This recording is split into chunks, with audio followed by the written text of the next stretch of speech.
Okey, ini 3 teknik untuk nampak cool, nampak tenang ketika berbicara. Dan tips yang ketiga tu memang anda nampak power lah. Jom. Tips yang pertama adalah kuasai 3 minit yang pertama. Hafal siap-siap apa nak dikatakan. Ingat betul-betul slide apa yang akan keluar. Dan apabila anda dah dalami dan hayati betul-betul 3 minit yang pertama kan, anda akan jadi lebih tenang. Anda dah nampak dah lepas ni cakap apa, lepas ni cakap apa. Dan insyaAllah anda kelihatan cool. Tips yang kedua adalah ambil masa seketika sebelum bermula.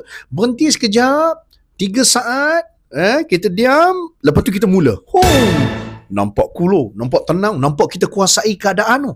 Dan yang ketiga adalah tanamkan niat untuk membantu, bukan niat untuk tunjuk hebat. InsyaAllah anda akan jadi lebih tenang sebab niat anda niat yang suci murni.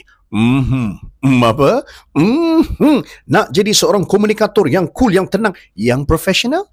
Follow Abang Bat dan komen nak.